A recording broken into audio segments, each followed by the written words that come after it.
Chapter 3. The replays of rooms are available in Clubhouse, or you can go to the 3 different links I've shared in the chat. One is from YouTube called Advaita Retold. The other 2 are Apple Podcast and Spotify, where the repositories of the talks have been archived properly for you to listen. There is also a book penned by Artemisia, who is with us today. The book title is called Imaginary Door, which is a collection of Bindoji's insights from discussions in Clubhouse and otherwise. With that, and then for housekeeping, I'm going to close the chat and hand raising when Bindoji is conducting the class. And after that, we'll have about half an hour discussion time with Bindoji. Thank you very much, Bindoji. Over to you. Thank you, Prakash. Namaste, Artemisia. And welcome all. As usual, my invocations.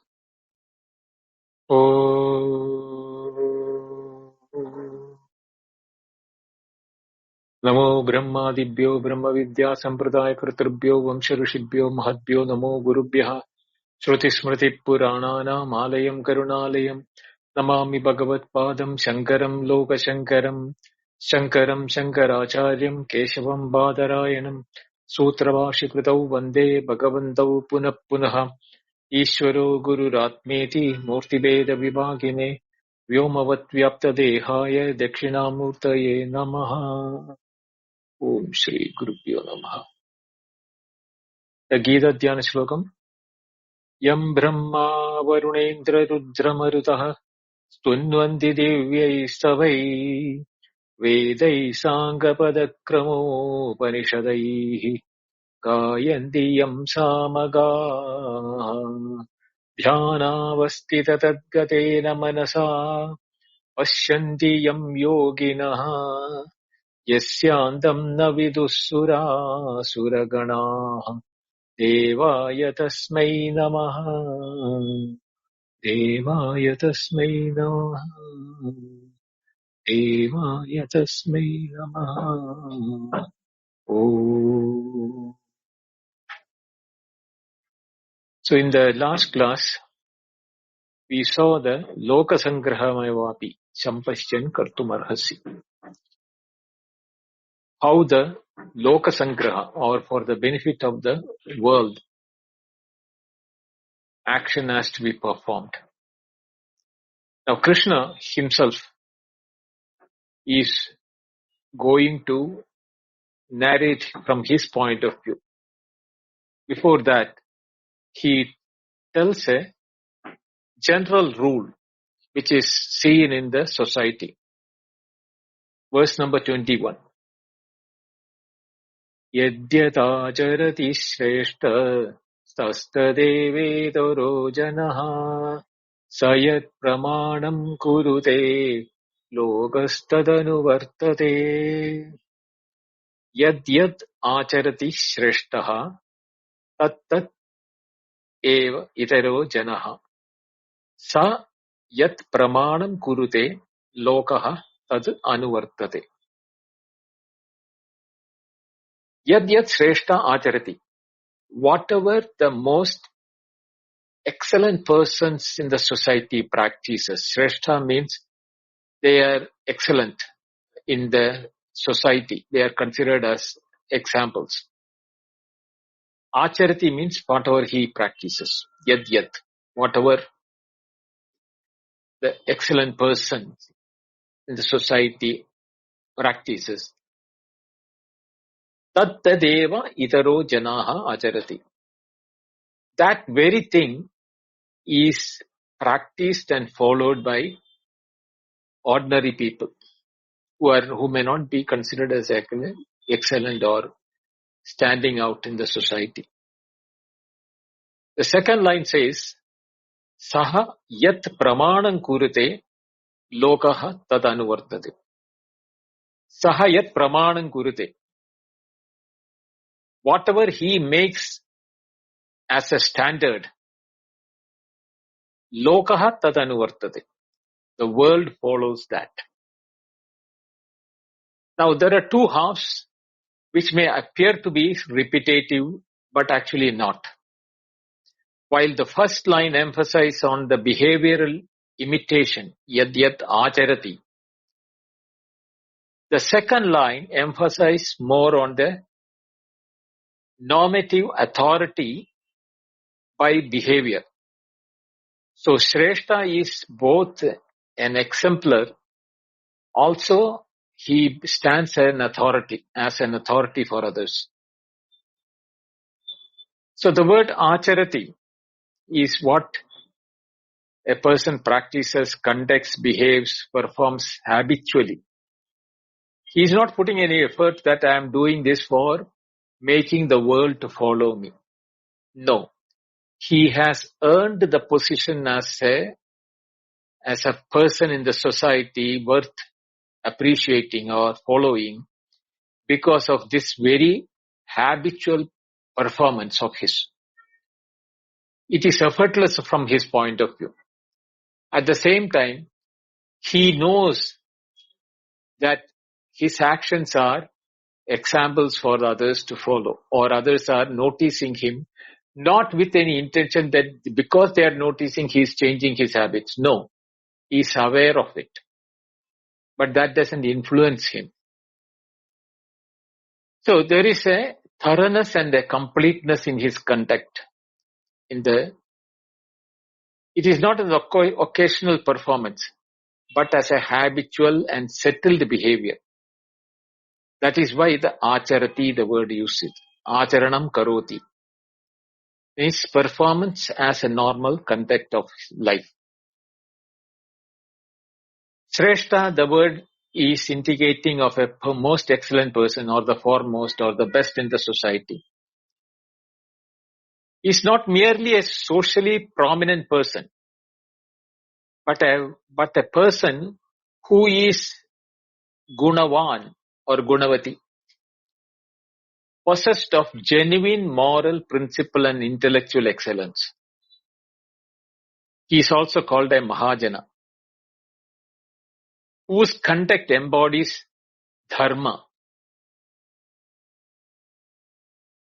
Shankaracharya connects this to Janaka, etc., which is there in the previous verse, and anticipates the next verse of Krishna also in this Shrestha category. Tat tat, that very thing, which yad yad tat tat, this is that, whatever that very thing this is the way in which it is conditional statement is being made. Itara janaha means ordinary people who are not Shrestha. Shrestha, itara means other than, or normally to otherness. The other is in comparison to what? So Shreshtat itaraha. So itara mean the word itself is a word which is used in comparison. Itara, the word. The one who is not a Shrestha, but who lacks independent discriminative capacity, therefore, he models his conduct on that of the Shrestha or the great person. The other word which we need explanation is pramanam. Pramana is that which is a knowledge or a standard or an authority or a measure or a norm, proof, criterion. All these English words can be used in the place of pramana. It's a philosophically rich statement, word, where he becomes like the Shastra himself. Because of his behavior, his acts are treated as equivalent to the Vedic behavior or the instructions of the Veda. An authoritative scriptural text in living. So in the epistemological sense, even though it is means of valid knowledge, the Shreshta's conduct becomes a valid means of authority or knowledge for the ordinary person or for a person who is trying to qualify himself. That means the authoritative source from which the knowledge of dharma to be followed is depicted by the behavior of the person, Shrestha. Therefore, he becomes a pramanam himself. He becomes a valid means of knowledge. Shankaracharya says this is a profound statement about the sociology of dharma. In practice, most people, the conduct of this great person is more immediately operative as pramana than the abstract injunctions of the Vedas themselves, because they may not have access to the Vedas. Whereas a living Veda or a living pramana who lives in the society, his life and his conduct is accessible to everyone, those who are allowed to do Vedas or study Vedas, or those who are not able to study Vedas also. So such a person is instead of saying a walking Veda, he becomes a Veda in person for the other people. Anuvartate is a word which we have to, Gurat Anu is the prefix to it. To follow, to confirm, to go after, to revolve around, in accordance with, etc. These are the verbal meanings of it. It is a natural and spontaneous, not a coerced behavior. The prefix anu in Sanskrit indicates to follow after somebody. That after is the indicated meaning by the prefix anu. It is not double N, it is A-N-U, anuvartate. In the sense of sequential conformity, first the great person or the Shrestha acts and the world conforms to that. So Shankaracharya implies, the anuvartate implies anukarana or imitation and conformity, but it's not a mere aping. It is a observing the behavior of the Shrestha and actively models it in their own life by others. For the others, the leading example led by the life of the Shrestha is something which they look upon to imbibe and implement in their own life. So this, when the Shrestha does the yajna, all his actions are done in the yajnartham, they are seeing that yet this Shrestha is not doing anything from his selfish point of view or for his self-gratification. He is not measured by the richness of his wealth or the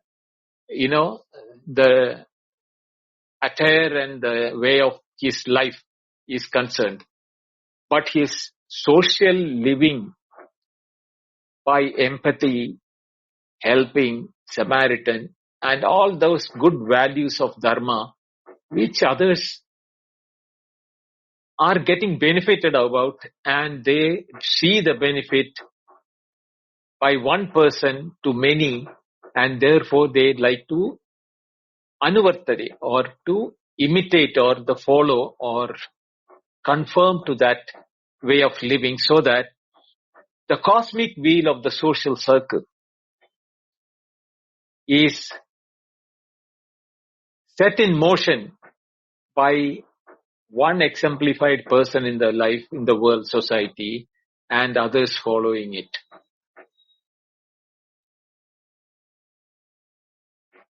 When we look at the Shankaracharya's commentary on that, he reads this verse as a precise sociological and moral observation grounded in the nature of Maryada.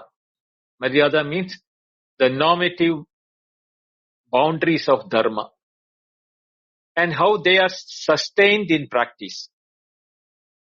The abstract injunctions of Veda reach ordinary person primarily through these examples, living examples or drishtanta of great persons.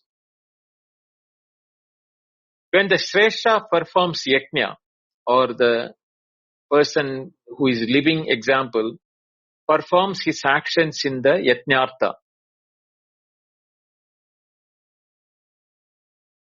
and maintains the ashrama dharma, varnashrama dharma, and acts asakta, unattached to the action, at the same time not neglecting it, nor is he interested in the fruits of action. The ordinary person who sees all this likes to follow it.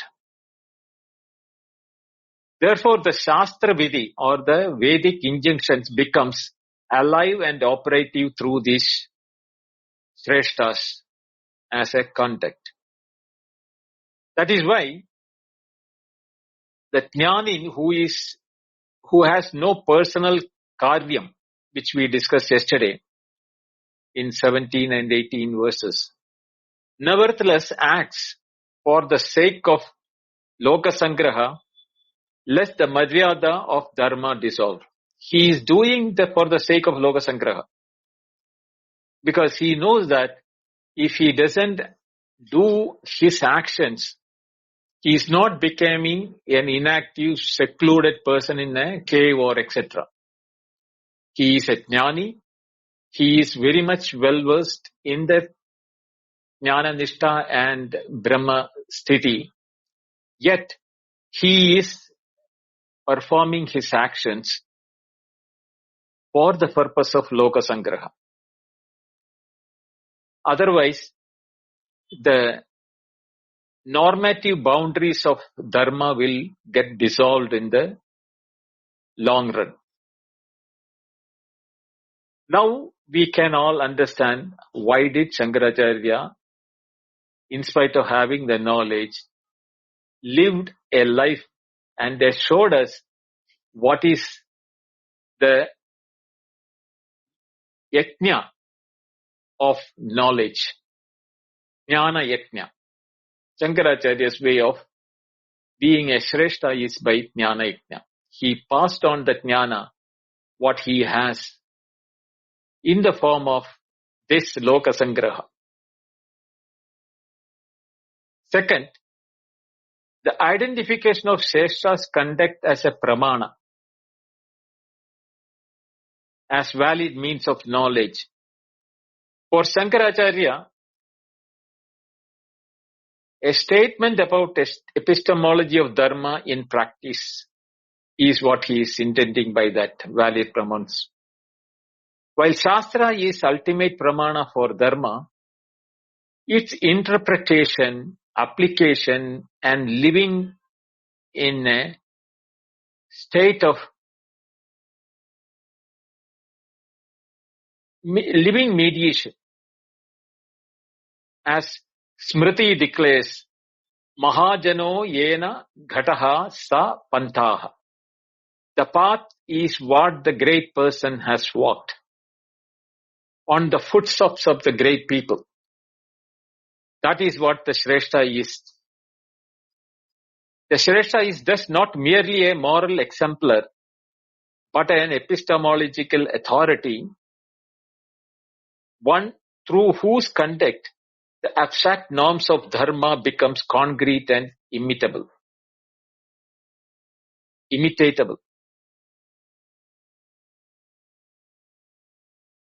And the third aspect what Shankaracharya uses of this verse is about the bridge to next verse 22 to 24, where Krishna's own declaration. If the Shreshta's conduct is a pramana for the world, then Krishna's own conduct as the supreme Shreshta, the most supreme pramana. The Lord who acts through, he has no absolute personal artha in any action. Verse number 22.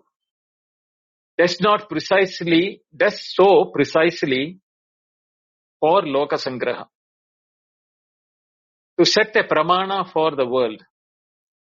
This logic of Shreshta, Pramana, Loka Sangraha runs through verses 21 to 25 as a unified argument and constitutes the most powerful appeal to Arjuna to perform his duty.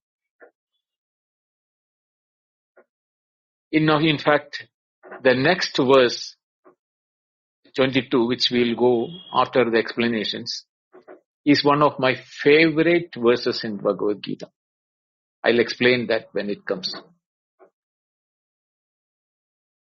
Lastly, Shankaracharya reads Yadyat Acharati Shrestha as two-edged observation. Positively, when the Shrestha acts with asakta and yatnyartha buddhi, the world follows and dharma is upheld. On the negatively, if the Shrestha abandons the action without genuine jnana, like a mithyachara, or performs action carelessly, and the world follows that too, in that case the adharma spreads. Therefore, the Shreshta's responsibility is therefore absolute. His every action, whether he intends it or not, becomes a pramana for others to observe him. This is the deepest meaning of Loka Sangraha. The great person cannot escape the responsibility of being an example himself. And this responsibility is a powerful reason why even a jnani must continue to act in the world. Only he can set an example for the world. He can continue to act in the world, upholding the dharma, upholding the duties and exemplifying his own life for others to follow. There are two sentences by Shankaracharya in the Bhashya. Yadyat karma acharati karoti shreshta pradanaha tatadeva karma acharati itara anye janaha tadanugataha. Kincha saha shreshta yat pramanam kurate laukikam vaitikam va loke tad anuvartate tadeva pramani karoti ityartaha. So yadyat acharati karoti shreshta pradanaha means whatever actions the superior person, the eminent one, performs. So we discussed the Shrestha very depth. The Pradana is the one occupying authority and prominence. So Shrestha or Pradana are the synonyms. Such a person is socially visible and norm setting. Thus his conduct becomes implicitly normative. Tattadeva karma acharati itara anya janaha tadanugataha. That very action the other people perform, they follow him. Tadanugataha. It's a sociological principle. People imitate the conduct of those who they regard as a superior to them or worth following, imitating, etc. This is not merely an admiration. It's a behavioral imitation. Imitation.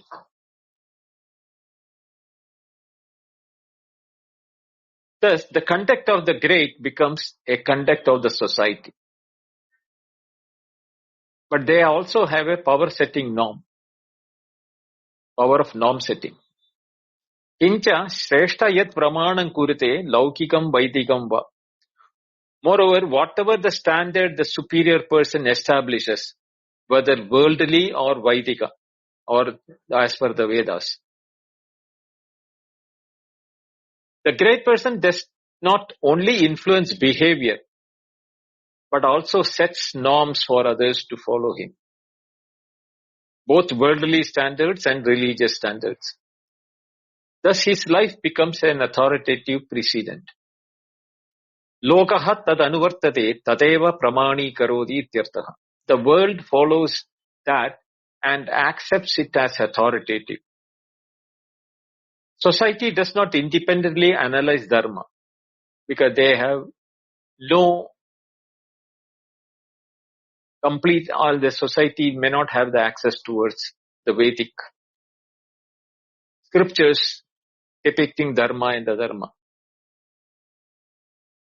But his life derives practical norms from the exemplary individuals, like who is following that values. Therefore, the conduct of the great becomes a living commentary on dharma. This insight explains why enlightened rulers, the great people in the society, etc., or even in the family, have to continue to act and set example for others to follow. Krishna's argument begins turning the argument towards Arjuna personally. Yadi atrate loka sangrahat kartavyatayam vipratipatti. If you have any doubt about the necessity of acting in for the maintenance of the world, if he is talking to Arjuna, since the knower has no duty, why should I act? If Krishna is anticipating the thoughts inside the mind of Arjuna, tarhi mam kim na pashyasi, then why do you not look at me? Krishna is asking this to Arjuna. He is introducing the ultimate example where even lords or the gods acts. Though he has nothing to gain, then Arjuna's hesitation becomes untenable. Great persons influence the society, therefore they must act responsibly. Krishna himself acts, therefore Arjuna must also act. That is why in the next verse,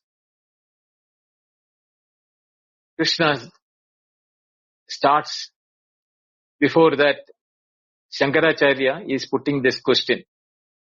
Yadi atrate loka sangrahavam kartavyadam viprapatitti tarhi mam kim na pashyati. Why do you want to need, if you doubt the need of loka sangraha, look at me. How?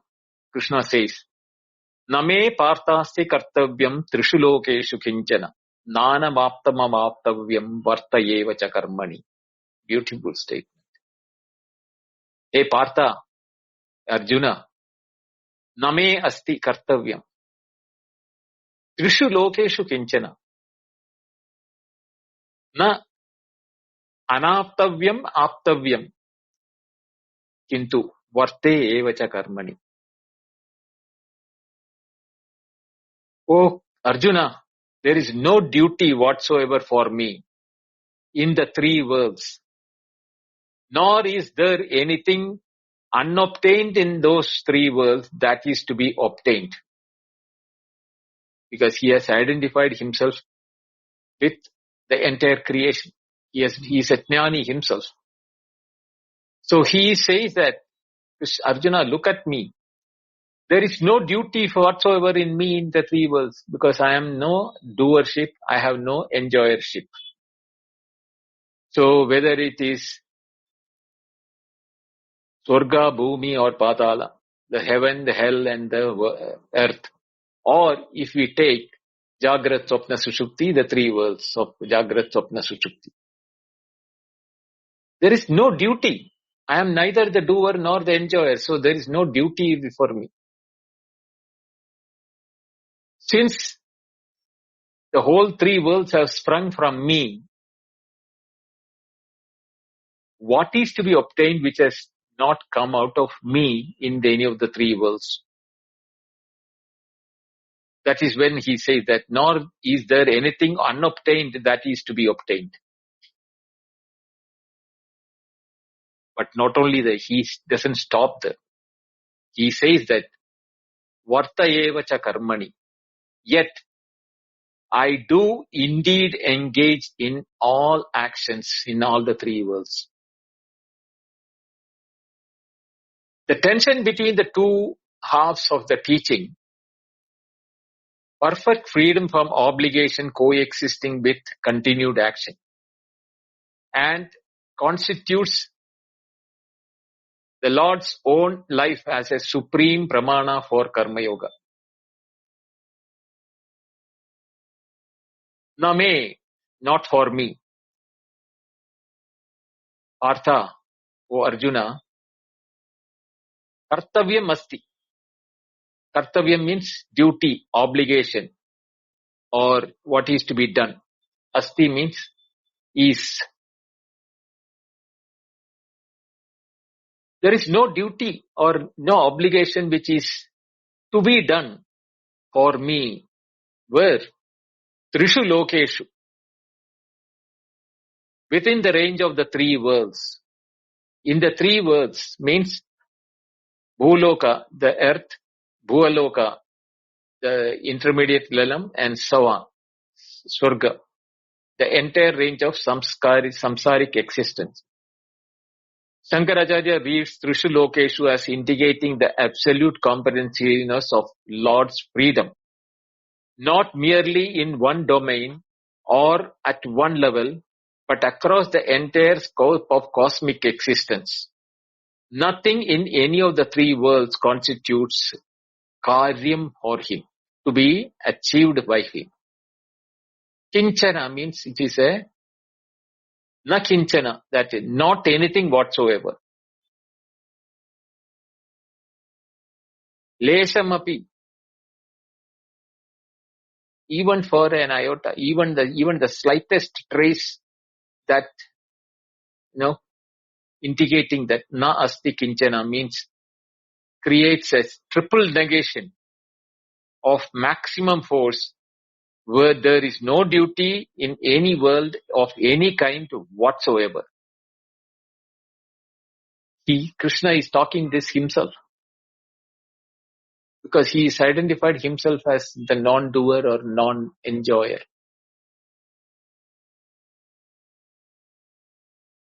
Na anavaptavyam. Anavaptam. Na anavaptam. No, not yet obtained or unattained or yet to be acquired.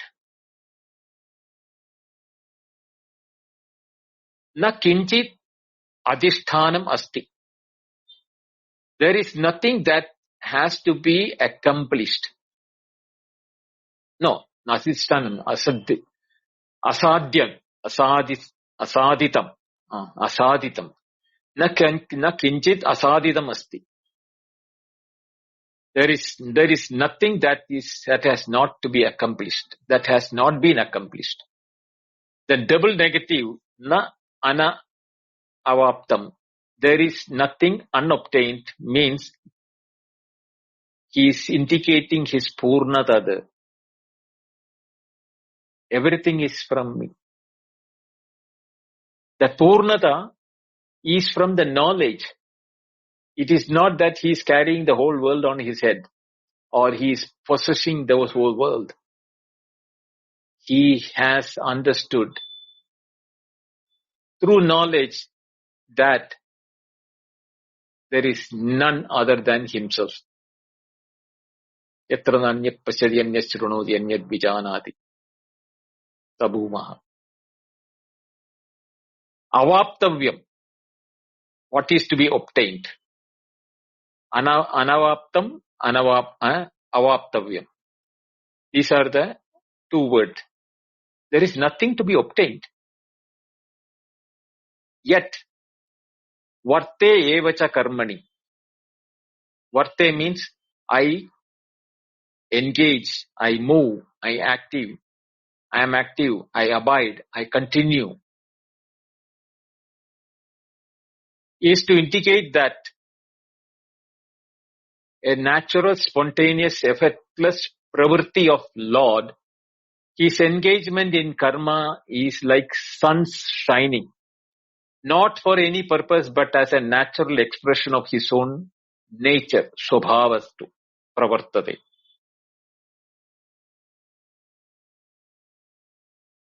Karmani, in action.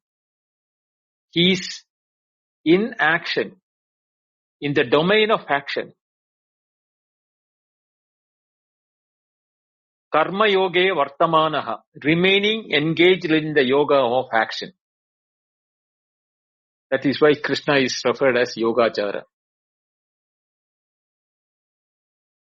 He is the one who practices yoga.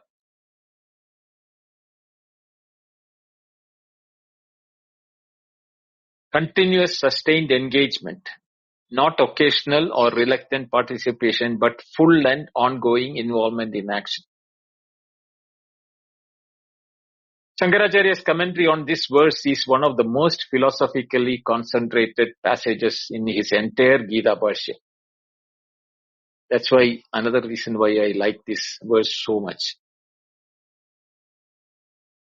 First, the verse is Krishna's personal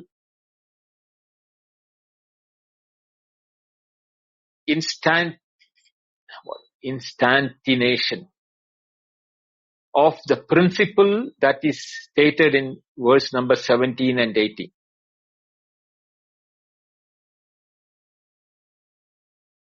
There, the jnanin characterized by atmarati, aptatripta, atmasantushtaha was declared free from all karyam and artha sambandha. Here, Lord himself declares the same as the freedom of himself.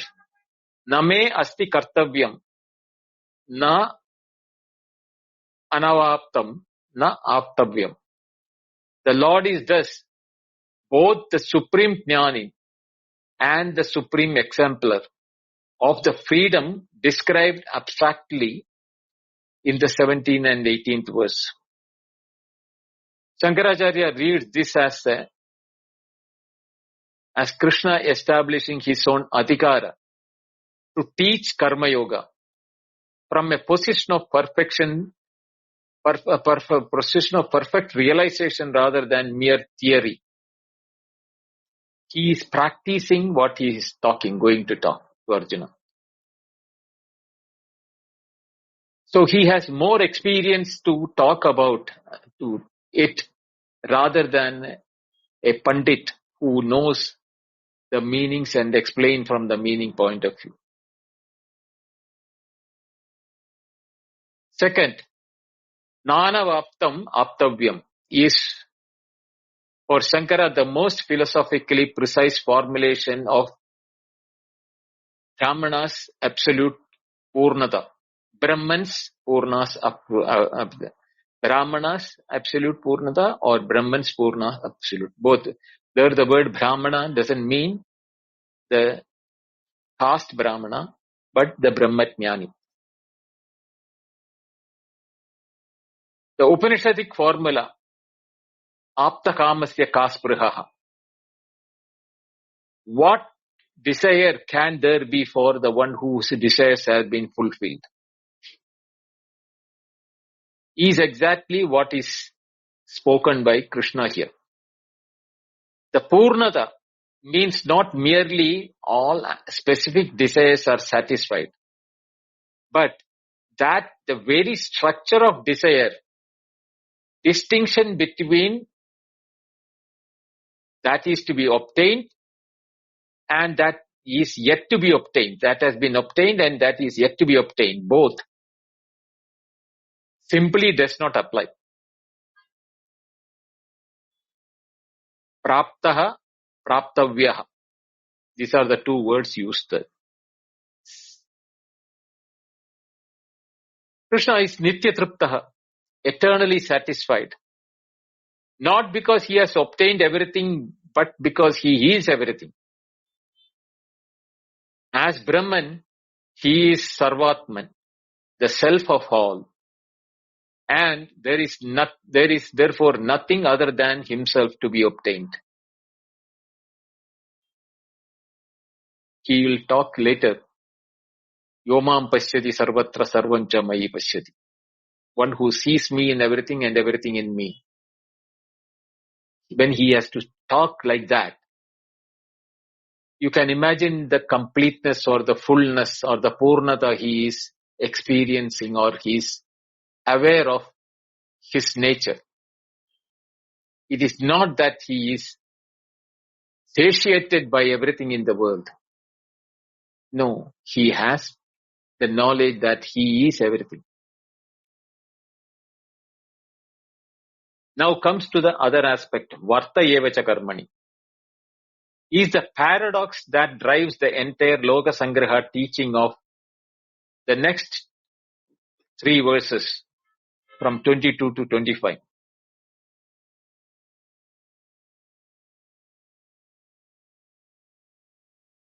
Shankara reads Eva as Tattapi, even so, nevertheless, and the entire force of the paradox is contained in the Tat Api. The Lord who needs nothing, owes nothing, lacks nothing, nevertheless engages continuously in action as if he is working for attaining things. What can motivate such action? Only Karuna, compassion, and Loka Sangraha Shrestha, a desire to maintain the welfare and order in the world. This is the Jnanin's action described in the Advaitic terms, Swayam Prakasha Atma. Loka Sangrahartam Pravartate. The self-luminous Atman, manifesting as Ishvara, engages in the cosmic play of creation, sustenance and dissolution, purely for the benefit of the beings, with no personal stake whatsoever. Lastly, Shankaracharya uses this verse as the foundation for the following verses 23 to 25, which elaborate Loka Sangraha argument in detail. The Lord's own example, Name Kartavyam Varta Evacha Karmani, is the supreme pramana, establishing that a Jnani continued to be in action is not a concession to weakness or incompleteness, but a spontaneous expression of Purnata itself, overflowing into compassionate activity for the benefit of the world. This is the Advaitic understanding as Ishvara Leela. Leela doesn't mean play, even though the literal meaning of the word is play.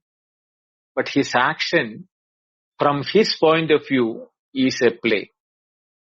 But from the point of view of the ordinary people like us, he is setting us an example. Therefore, Ishvara's Leela, the divine play that is neither purposive, for Ishvara has no unfulfilled purpose, nor purposeless, for it sustains the entire cosmic order. But it is natural, effortless, self-expression of Sachidananda in the medium of Maya. Name mama partha na asti na vidyate kartavyam trishu api lokeshu kinchina kinchitapi. Tasmat na anavaptam apraptam avaptavyam praptaniyam tadapi vartate evacha karmani aham. O Partha, for me there is nothing whatsoever to be done in all the 3 worlds.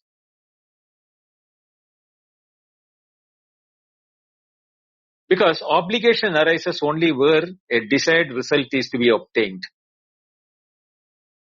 But for Krishna, nothing remains to be attained, nothing remains incomplete. Thus, duty presupposes deficiency, whereas the Lord has none. The reason? Kasmat? Na anavaptam, apraptam, aptavyam, prapaniyam cha. Why? Because there is nothing unattained that needs to be attained. Nothing not yet obtained, something that must be achieved, both are not there.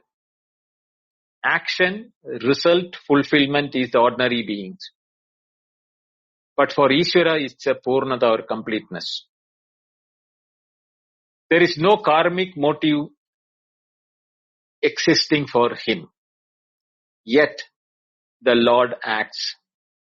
Tatapi varte evacha karmani aham. Yet I indeed continue to engage in action.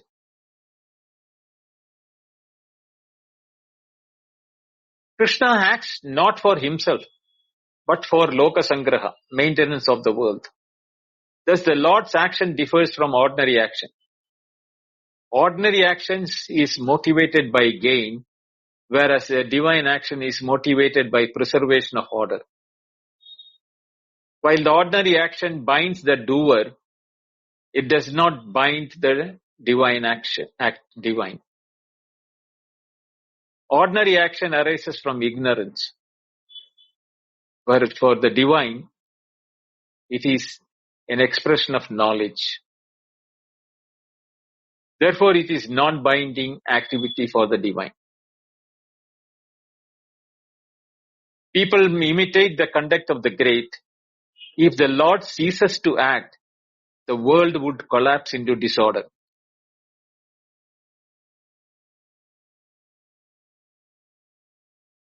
So the Jnani resembles Lord in one respect. Neither has anything to gain from the action. But they differ in scope. The difference between Jnani and Ishvara. Jnani may abandon action,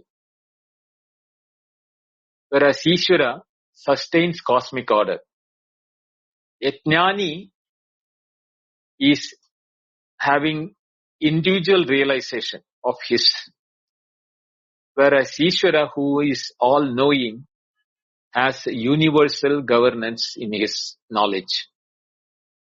Therefore, Krishna's action is cosmic stewardship, not a personal necessity. Therefore, the argument directed at Arjuna is that the superior person influences the society, and even the Lord acts without any need. Therefore, Arjuna, you cannot withdraw from the action.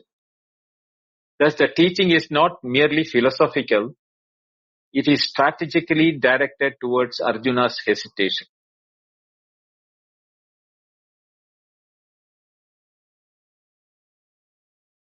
So there is a doctrinal safeguard which Shankaracharya is introducing.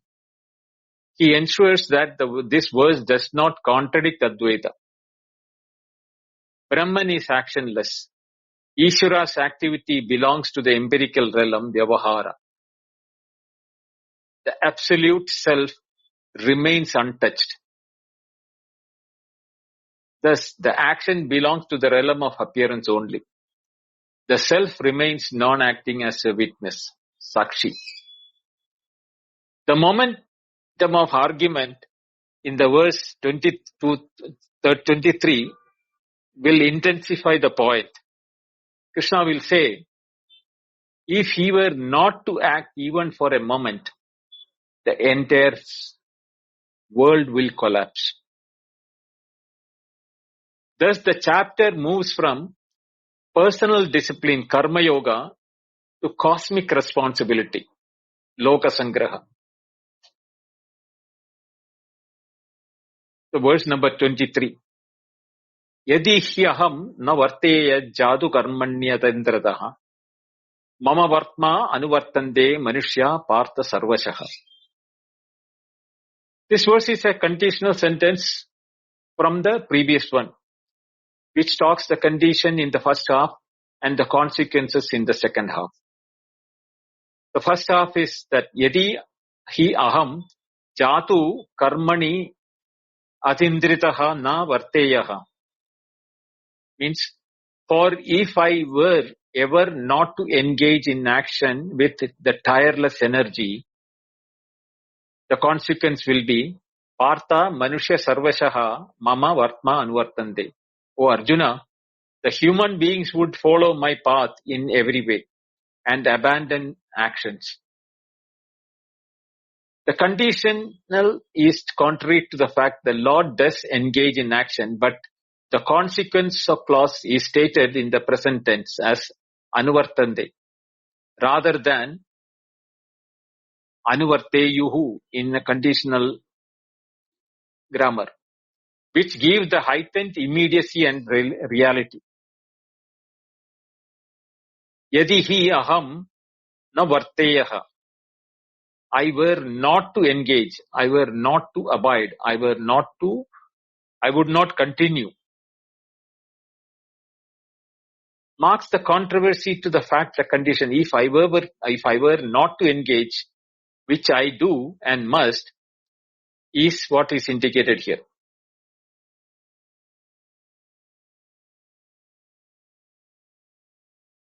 Then jatu karmani atindrataha. Jatu means at all the time. Karmani means in action. Atindrataha. A tantraha. Itaha. These are the three words. It's a compound word. Without sloth or free from weariness, without,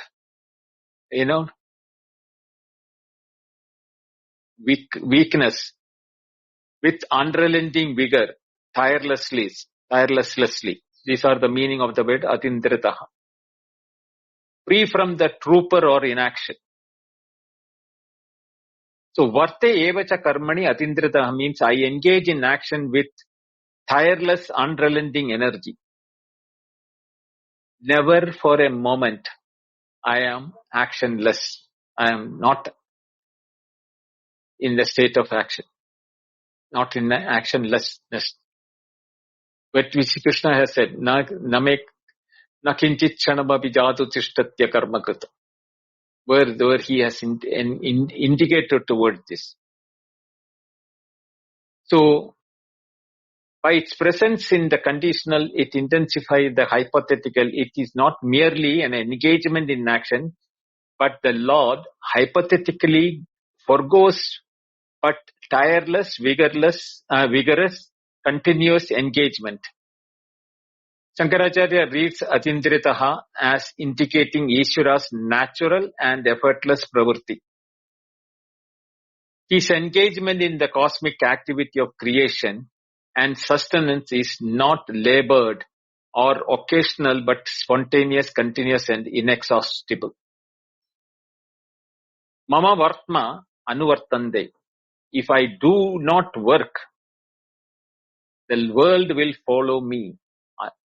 Anuvartande means follow, conform to, or model themselves upon me. Sarvashaha, in every way, entirely, completely in all aspects. So, the choice of contrary to the fact that conditional, the rhetorical form of is significant here. Shankaracharya reads the Lord's hypothetical, if I were not to act, not as a genuine possibility, but as a tarka device, just for the argument's sake. Thought experiment designed to reveal a full weight of Lord's responsibility. By imagining his own inaction, the Lord demonstrates why he acts not for himself but for the world. This is the supreme expression of nishkama karma. Action performed with zero personal stake but with total compassionate investment in the worldly welfare. Atindritaha receives a special attention from the Shankaracharya for his in this commentary. The engagement of Krishna in the karma is not reluctant, half-hearted or occasional. It is tireless and vigorous. It is not a burdened performance of duty by one who would prefer to be elsewhere. It is the spontaneous, effortless, inexhaustible outpouring of Ishvara Shakti, or the power of the Lord, in the service of the cosmic order. Shankaracharya reads Atindrita as pointing to the Gita's teaching as Ishwaradida, or divine play, that is neither labored nor reluctant, but a natural self-expression of Satchitananda, Brahma, in the mode of Vyavahara. That is the expression through the empirical world. Mama Vartma Anuvartante Manusha Sarvashaha, the most explicit statement of Pramana for function through Shreshta's conduct. Making himself as the ideal, Krishna is giving this statement, his own cosmic activity. When the Lord sustains Yajna Chakra, maintains Varnashrama Dharma, upholds dharmic order in the society, and his activity is followed by the world. Were he to cease, were the cosmic prapanchas to go to silent, Pramana to go silent, humans would also follow the same silence into comprehensive adharma, losing the very framework of dharma that makes human flourishing and eventually liberation possible. Lastly, Shankaracharya reads this verse as Krishna's most personal and direct motivation for Arjuna's action. The implicit argument, you, Arjuna, are a Shrestha in your own domain. Just as I am Supreme Shrestha in mine, as I act Atindritaha for the Loka Sangraha, though I have no personal karyam to be achieved, so too you must act for Loka Sangraha in your domain. The warrior king who abandoned his Kshatriya Dharma, or the warrior Dharma, becomes the pramana for abandonment of Dharma by the entire Kshatriya order. So other Kshatriyas may follow you. And Adharma spreads Sarvashaha. In every dimension, it will spread throughout the society. Therefore, Krishna's cosmic example and Arjuna's human obligation are thus structurally parallel, and the Loka Sangraha argument applies with equal force to both. Yadi hi punaha aham na varteyaha jatu kinchit karmani atindritaha na alasaha analasaha san mama shreshtasya sataha vartmaha margam anuvartate manusyaha e partha sarvashaha sarva prakarehi. Or if I were not to engage in action, that is, suppose the Lord ceased acting, withdrew from activity entirely.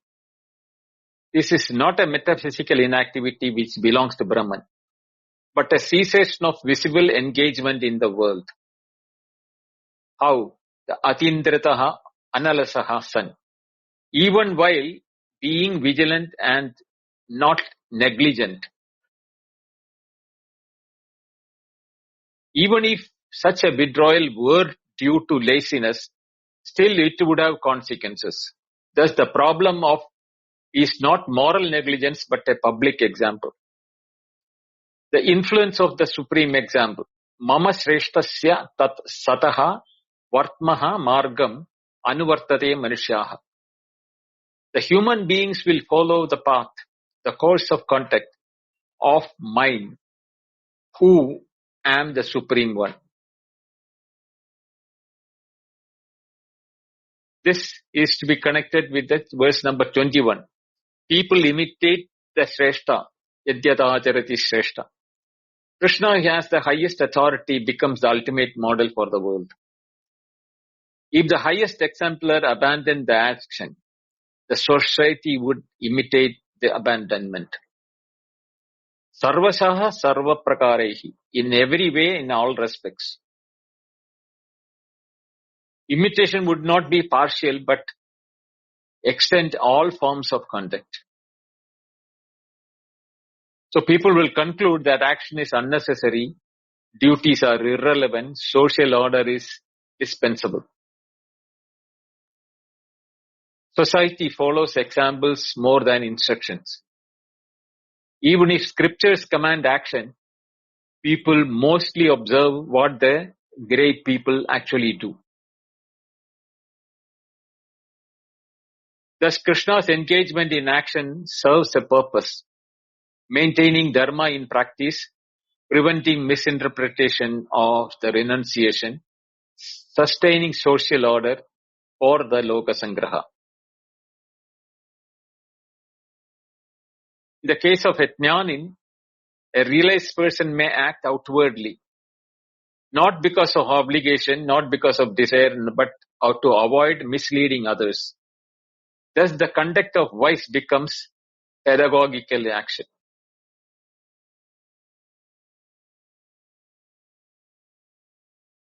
So, the world is imitating the Shrestha.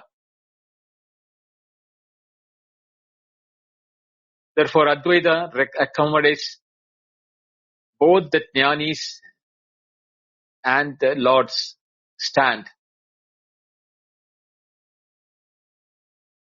The renunciation of the knower and the continued action for the welfare of the world by the same one who is renouncing. He is not secluding himself. His renunciation is to the yatnyartha, whereas his apparent action in the world without any doership and enjoyership is for the welfare of the world. We will do the 24th verse tomorrow. Om Purnamada Purnamidam Purnat Purnamudachyate Purnasya Purnamadaya Purnameva Vasishyate.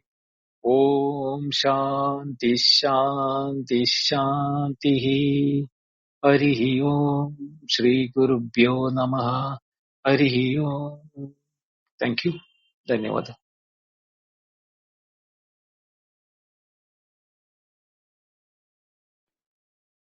Thank you very much, Bindoji. Again, a deep manana. I've opened the chat and hand raising for any follow-up questions. I have promised Venkat I'll be giving him that comparison between Chitta Shuddhi and Sattva Shuddhi. Okay, perfect. So, yeah, these two terms are very closely related, but the levels in which they operate, even though it is in the inner instrument, there is specific areas in which we have to consider them. Chitta Shuddhi, the word Chitta is that aspect of the Antakarana or the inner instrument which carries which is the storehouse for impressions and memory. Therefore, Chitta Shuddhi refers to the cleansing of accumulated vasanas, which are deep-seated tendencies, attachments, reactive patterns larger in subconscious mind. It is a repository for this subconscious mind with vasana and all. Purifying it means dissolving the habitual pull of the past conditionings in our life so that the consciousness is not constantly dragged into mechanical reactivity. Our reactions are mostly mechanical in nature. When we do the cleansing of that through Chitta Shuddhi, with conscious effort, because it's very difficult otherwise, because it's all deep-seated repository of tendencies, attachments, reactions, etc. in the subconscious level. So these need to be cleaned. That is why the Chitta Shuddhi is the beginning. But the Sattva Shuddhi is the purification of the entire Antakarana, which includes Mana, Buddhi, Ahankara and Chitta. All the four. It is predominant quality called the Sattva Guna of not just Chitta, but Mana, Buddhi and Ahankara together also. When Sattva is purified and predominant, it is the effect is seen in the Antakarana. And the Antakarana becomes transparent like a clean mirror. So if we look at the scope, Chitta Shuddhi has scope only in the subconscious impressions, whereas Sattva Shuddhi is the overall quality of the inner instrument. While Chitta Shuddhi purifies the vasanas, samskaras, etc., Sattva Shuddhi cleanses tamasic and rajasic, which are obscuring the Sattva. So that is what is getting cleansed in the Sattva Shuddhi process. The result is in the Chitta Shuddhi, when we cleanse the vasanas and samskaras, we will have reduced reactivity, spontaneous outbursts, etc., and we will be free from attachments.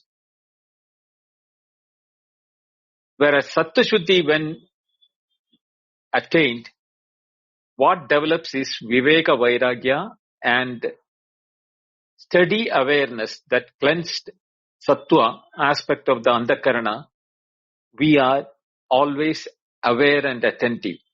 Observation becomes sharp. We don't have to call for attention.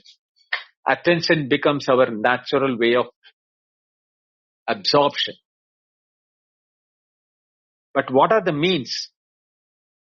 For Chitta Shuddhi, karma, upasana, and confession of errors, or, admitting that, it was out of my control. When you do admit, you are sublimating that tendencies in the Chitta.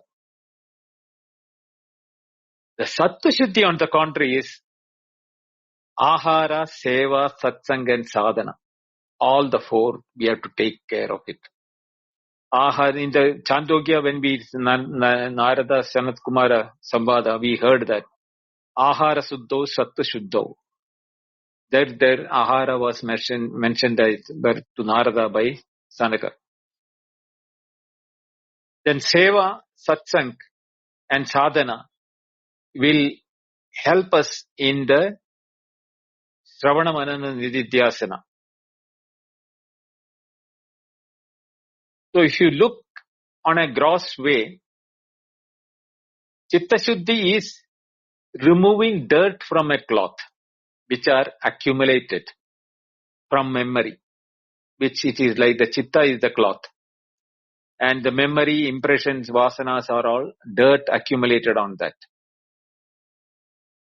In the case of Sattva Shuddhi, it is like removing the dye that clouds the cloth's natural whiteness. The cloth is by nature white. The dirt is a temporary accumulated contamination. Whereas in the Antakarana, it is due to lack of practice of Seva, Satsanga, Sadhana, etc., Ahara, etc. That is what is the dye where you need to work on bleaching. Then only it will get back its pure whiteness back to. So, if we now look at the Ahara Shuddhi, is a mindful consumption. Ahara Shuddho, Sattva Shuddho. It is not just the food alone. Ahara doesn't mean the food. But everything that we consume by all the sense organs, media, information, conversations, environment, pollution, all those things, they are all rajasic in nature. Whereas sensationalism, decayed food, or old food which is stuffed in the fridge and without cleanliness, living in a dirty environment, all those things enters in our awareness. Curating them will improve our awareness towards a direct Sattva Shuddhi practice. In our actions, like speech and actions, authenticity is one very important aspect. This, when one's speech and intention and action align, there is no duplicity or inner duplicity in which we think. We will become authentic in our behavior. And Sattva naturally arises at that time. Hypocrisy, self-deception are the most powerful generators of Rajas and Tamas in our life. Emotional regulation without suppression. See, emotions are a very important aspect. Modern psychology distinguishes repression from differences between the repression and integration. Not suppressing emotions, which breeds tamas, nor by sweeping under the floor, carpet, that is rajasic. But witnessing and integrating them with awareness as a sakshi or a witness, observe our emotions. Let them express in our mind, but not in our action. So we are not suppressing it, but we are regulating it at our mental level. Thereby,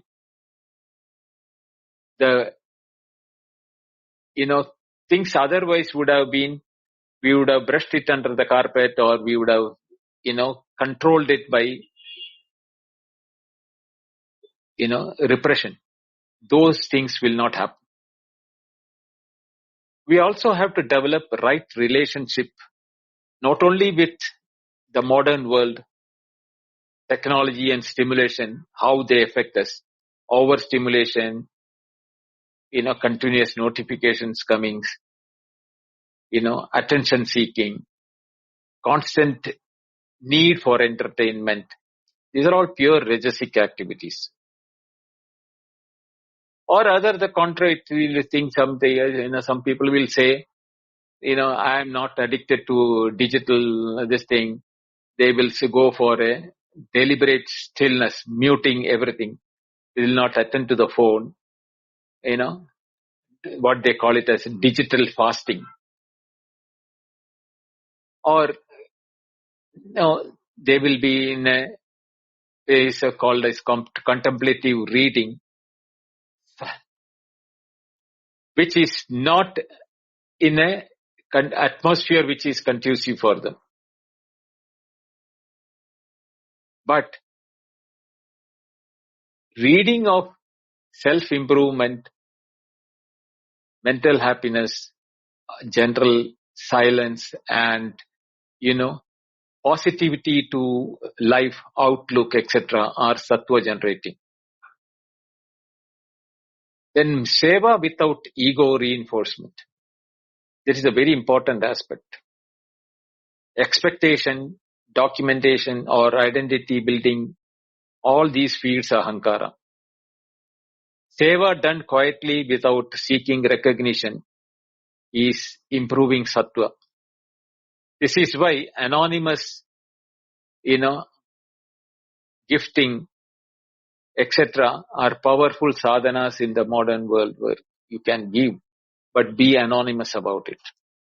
Don't tom and prop talk. I gave so many crores for such an activity. I gave it to the, what you call, to the church or the temple or for poor feeding. Clay, you may give it, but do it anonymously. Let it not be feeding our ego. So the prayojana or the purpose for which we need to improve our sattva shuddhi is it's a means, not an end in itself. It is the indispensable preparation for Shravana Manana Nidhyasana. And moving away from Rajasic, Tamasic, Antakarana, where, the teachings of the Upanishad and other things cannot become an anubhava for us. The purified sattva is like a still water of a lake. Only then the sun Atman can reflect upon without any ripple on them. This is the difference between Chitta Shuddhi and Sattva Shuddhi, Venkat. I think this is in line, that Sattva Shuddhi Dvarena, Ityartha, that Nana Ityartha is via this, I think, which is a good orientation. I think that clarifies. This is again orientation towards the Gnanam. Means Shat Sampatti is what is acquired. Hence further Gnanam can happen. There's a qualification towards Gnanam, correct? Uh-huh. Okay. I think this is clear, Bindoji. Okay. One follow-up question for today. Yeah, go ahead. Srini also had yesterday. Srini, you want to come up so that he can take over and I can follow?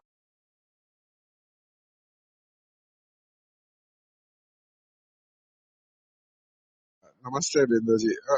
Let Venkatji go ahead. If required, we can talk on Sunday also, no problem. Okay. Yeah, Venkat.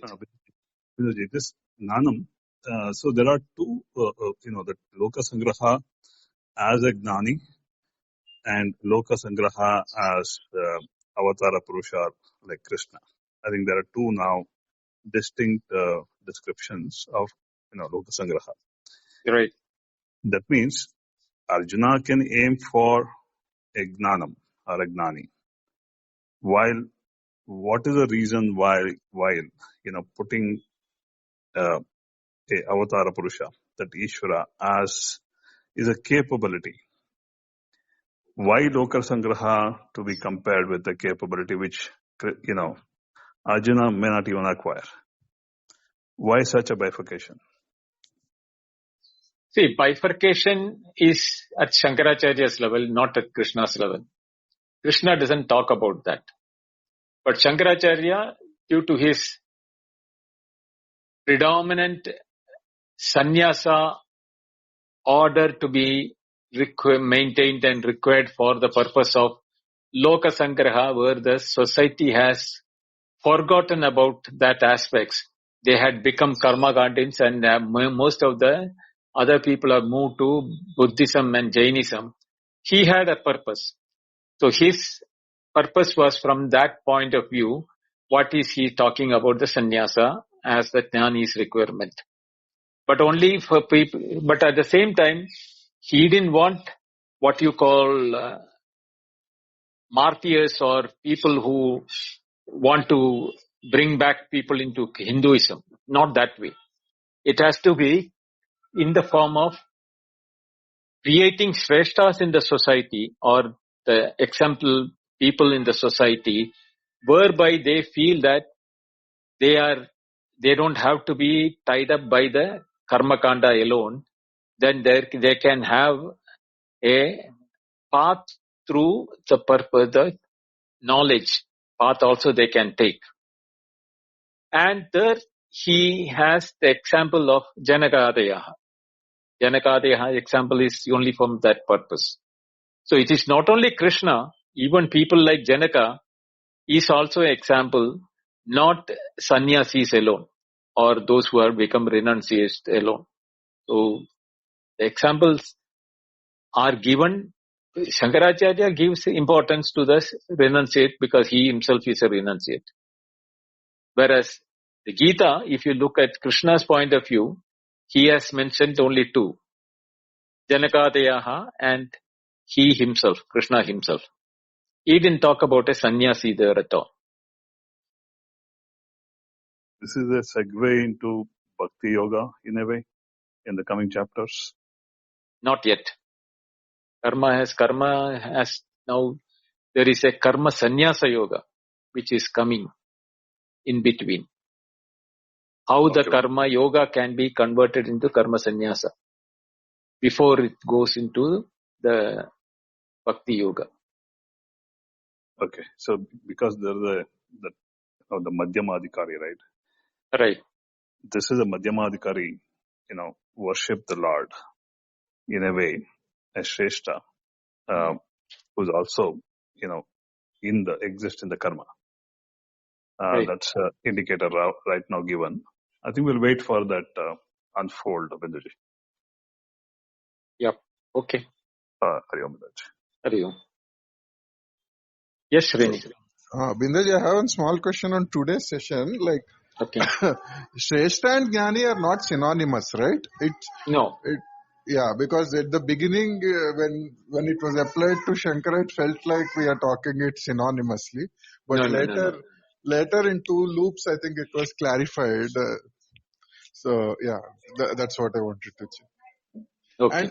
And basically, I think the definition of Shrestha can be a person who is conducting his karma with what we call as paroksha jnana, not necessarily aparoksha jnana. Would that be a right? Yeah. Yes, right? It is the paroksha jnana aspect is more important, especially the paroksha jnana mentioned in Advaita philosophy kind of thing. Right. Okay. But he has this yajna attitude in him. Yajnartho karmano nyatra. That he performs his act, all actions are in the yajnartha. Yeah. Yajna, because yajna is not exactly indicating the aspect of paroksha jnana, right? No. Paroksha jnana is there with him, but with the usage of paroksha jnana means the scriptural knowledge as a knowledge, but not as his experience. He performs his actions as a sacrifice or a offering to Lord. Thereby, he is doing without any attachment to the results out of it. He is not looking for the fruits of action. He is surrendering his actions to the purpose of the action itself or the higher pedestal. Therefore, he leaves a yajnartha karma, living, but he has not yet become a jnani to have the non-doership and the non-enjoyership. He is working towards it. Yeah. So the condition being, it is not necessary to have a complete paroksha jnana to do a yajna. You can do it otherwise also. That's also right? Right. Yeah. Thanks. Okay. Anybody else? Otherwise, we can meet tomorrow. Okay, Binduji. So tomorrow we meet again at 8:30 p.m. IST. So thanks everyone for coming, and special thanks to Binduji. Over to you, Binduji, to close the room. Thank you, Prakash. Thank you, Atmisya, Venkat, and Srini for your questions. See you all tomorrow at the same time with the next verse. Hari Om. Good night. Good night. Hari Om.